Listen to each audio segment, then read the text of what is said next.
Bien le bonjour à tous. En statistique, il y a deux épistémologies en guerre. La première est le fréquentisme de Fisher et la deuxième est le bayésianisme de Laplace. Dans cette vidéo, nous allons tout d'abord voir un cas particulier de problème pour comprendre quelques différences entre ces deux méthodes.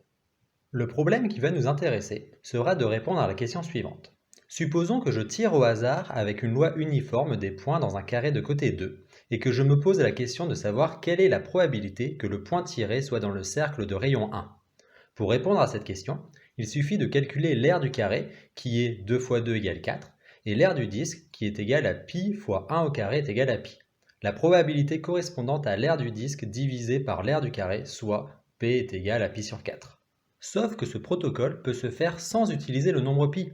Pour ce faire, il suffit de simuler deux nombres pseudo-aléatoires uniformément distribués entre -1 et 1, notés x et y, et pour vérifier si le point de coordonnées xy est dans le disque, il suffit de regarder la distance à l'origine, racine carrée de x au carré plus y carré, et de voir si ce nombre est inférieur ou supérieur à 1. Avec ce protocole, il sera possible de faire une estimation de p est égal à pi sur 4, et en multipliant par 4, d'obtenir une estimation de pi. Nous allons voir ensemble deux types d'analyse de données. La première fréquentiste et la deuxième bayésienne.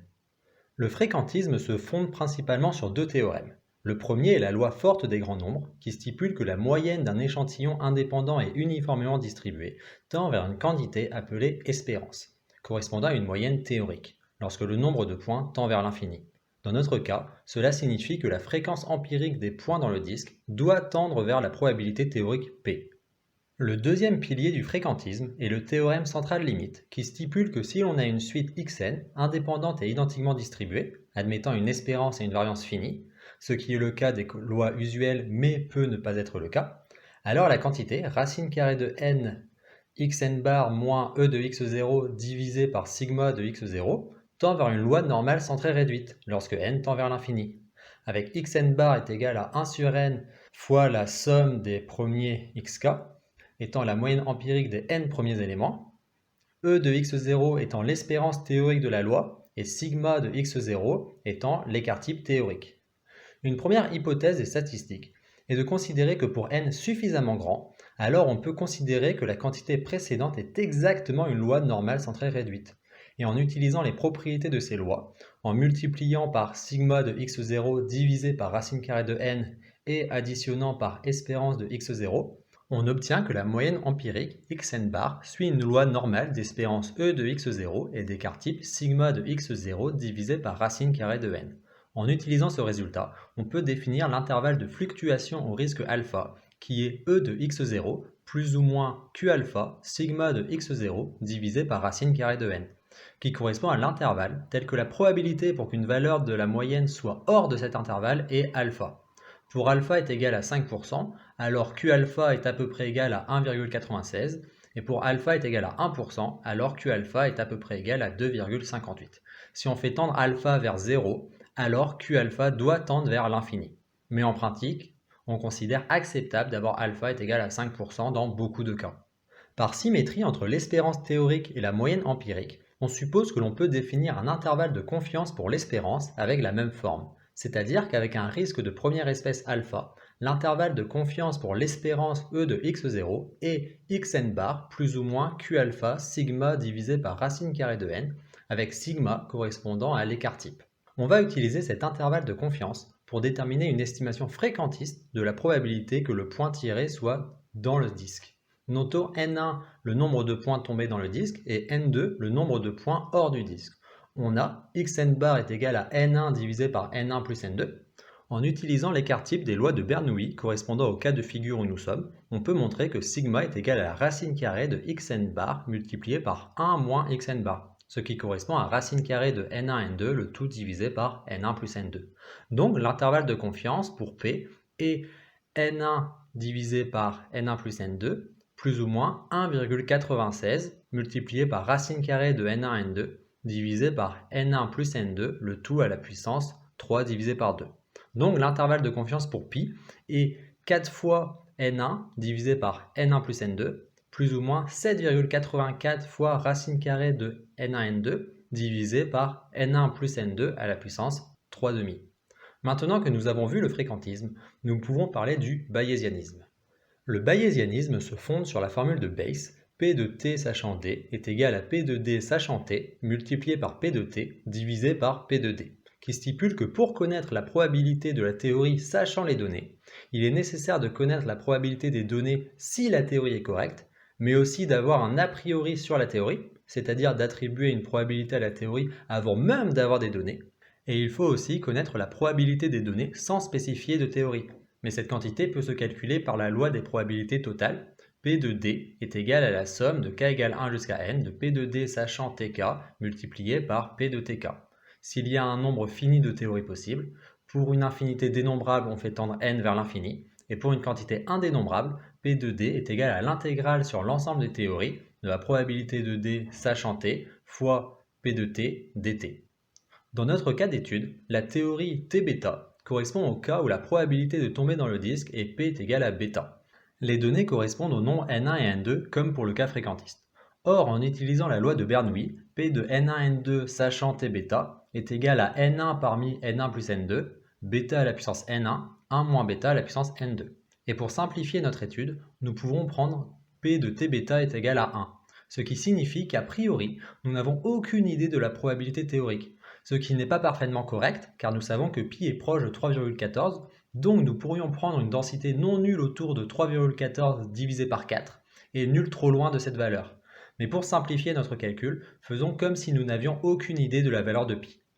On obtient donc P de Tp sachant N1, N2 est égal à N1 parmi N1 plus N2, P à la puissance N1, 1 moins P à la puissance N2, le tout divisé par l'intégrale entre 0 et 1 de N1 parmi N1 plus N2, lambda à la puissance N1, 1 moins lambda à la puissance N2 d lambda, ce qui se simplifie en probabilité de Tp sachant N1, N2 est égal à P à la puissance N1 fois 1 moins P à la puissance N2 divisé par l'intégrale entre 0 et 1 de lambda à la puissance N1 fois 1 moins lambda à la puissance N2 d lambda.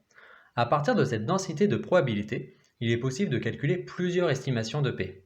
Les principaux sont la moyenne, la médiane et le mode. Ici, la médiane est assez difficile à calculer à la main, donc nous allons nous suffire de la moyenne et du mode. Pour le mode, il faut faire le tableau de variation de la probabilité de Tp sachant N1, N2 en fonction de P, pour déterminer le maximum. Cette méthode s'appelle le maximum de vraisemblance. Pour le faire, il suffit de calculer la dérivée et de regarder où elle s'annule, ce qui donne P de maximum de vraisemblance est égal à N1 divisé par N1 plus N2. Cependant, il est nécessaire de déterminer une incertitude à cette valeur. Pour ce faire, on utilise la borne de Cramer-Rao, disant que la variance est supérieure à l'inverse de l'opposé de la dérivée seconde du logarithme népérien de la probabilité au point du maximum de vraisemblance, ce qui donne N1 fois N2 divisé par N1 plus N2, le tout à la puissance 3. Donc l'écart type est de l'ordre de racine carrée de N1 N2 divisé par N1 plus N2 à la puissance 3 demi. Et en faisant un élargissement à 95%, on obtient l'intervalle de confiance pour P, N1 divisé par N1 plus N2, plus ou moins 1,96 fois racine carrée de N1 N2 divisé par N1 plus N2 à la puissance 3 demi, ce qui est exactement le même que pour la méthode fréquentiste. Ce qui montre bien que les approches fréquentistes ou bayésiennes ne sont pas incompatibles. C'est pour cette raison que parfois on considère que le maximum de vraisemblance est une méthode fréquentiste. Mais nous avons vu que cela est un non-sens, c'est totalement une méthode bayésienne, mais basée sur le mode. Maintenant, faisons la même chose, mais pour une méthode basée sur la moyenne. En utilisant les outils simples des probabilités, on sait que la moyenne est espérance de Tp sachant N1, N2 est égale à l'intégrale entre 0 et 1 de P à la puissance N1 plus 1 fois 1 moins P à la puissance N2 dP divisé par l'intégrale entre 0 et 1 de lambda à la puissance N1 fois 1 moins lambda à la puissance N2 d lambda. Pour calculer ce rapport, il faut d'abord calculer que l'intégrale entre 0 et 1 de P à la puissance A fois 1 moins P à la puissance B dP est égale à A factoriel divisé par le produit de k égale 1 jusqu'à A plus 1 de B plus K. Pour le démontrer, la méthode la plus simple est de faire une récurrence sur A. En utilisant cette formule, nous obtenons simplement l'estimateur N1 plus 1 divisé par N1 plus N2 plus 2. Il est aussi possible de calculer l'écart type de densité de probabilité. L'écriture est plus longue que pour la moyenne, mais pour les personnes ayant un bagage suffisant en mathématiques, le calcul est facile. En le faisant, on obtient sigma est égal à la racine carrée de n1 plus 1 fois n2 plus 1, le tout divisé par n1 plus n2 plus 2 au carré fois n1 plus n2 plus 3. Et en faisant un élargissement à 95%, on obtient l'intervalle de confiance pour P, n1 plus 1 divisé par n1 plus n2 plus 2, plus ou moins 1,96 fois la racine carrée de n1 plus 1 fois n2 plus 1, le tout divisé par n1 plus n2 plus 2 au carré fois n1 plus n2 plus 3. Cette fois, la formule diffère. Mais si on prend n1 et n2 très grands, alors cet intervalle devient équivalent à celui du maximum de vraisemblance. Encore une fois, il est possible de faire une estimation de pi en multipliant cet intervalle par 4. J'ai fait une simulation Python avec notre problème. Je simule un point et je regarde s'il est dans le disque, ce qui me permet d'avoir les deux nombres n1 et n2 qui évoluent, ce qui me permet de calculer la densité de probabilité de la valeur pi. Nous pouvons voir qu'au fur et à mesure des mesures, il y a une danse de cette densité, mais la densité se raccourcit, ce qui montre que l'on gagne en précision. Nous pouvons maintenant regarder les estimations bayésiennes basées sur la moyenne et fréquentiste, qui correspond aussi à l'estimation bayésienne basée sur le mode.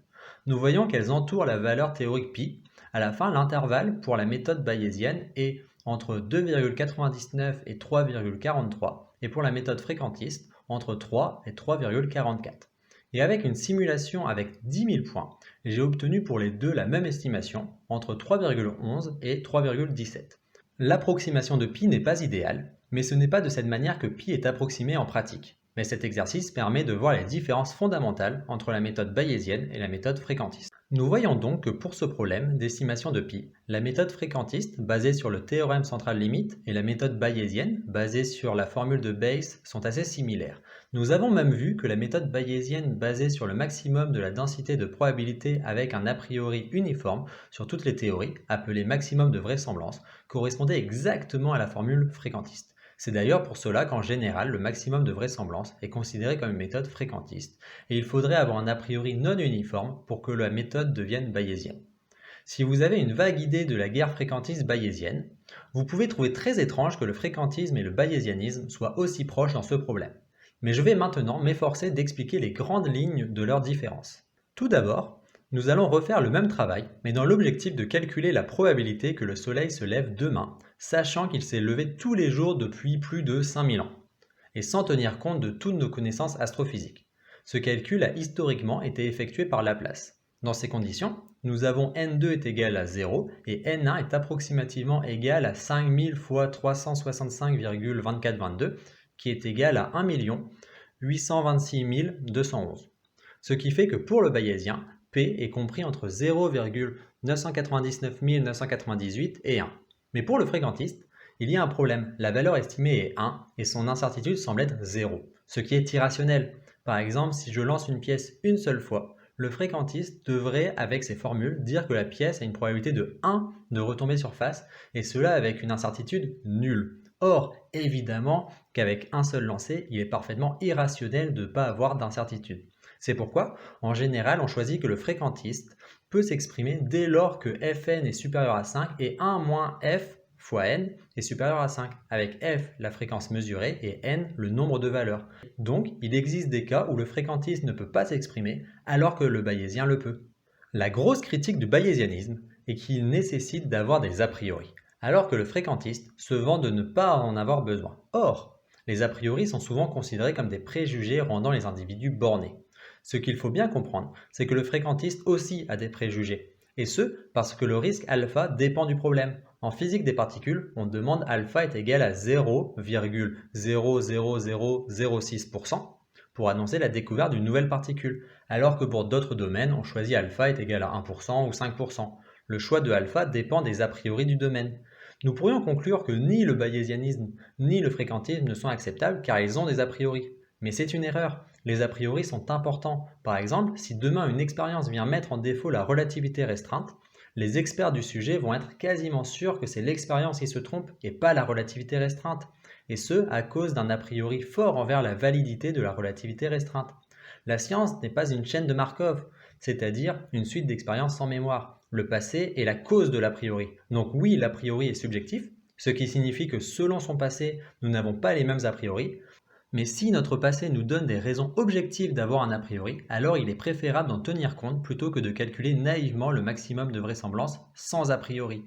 Pour comprendre la plus grosse différence entre le bayésianisme et le fréquentisme par rapport au choix de théories pertinentes, il faut savoir que le bayésianisme classe les théories par rapport à leur probabilité a posteriori, les théories les plus probables sont préférées, alors que le fréquentisme, à la manière de l'épistémologie de Popper, fonctionne par rejet des théories les plus problématiques. Cette vision fréquentiste se confond même souvent avec ce qui est vu comme la méthode scientifique. Il faut faire des hypothèses, essayer de montrer qu'elles sont fausses, et c'est uniquement en échouant suffisamment longtemps que l'on pourra inclure la nouvelle hypothèse dans le corpus de la science. Et dès qu'une expérience infirme la théorie, il faut la rejeter.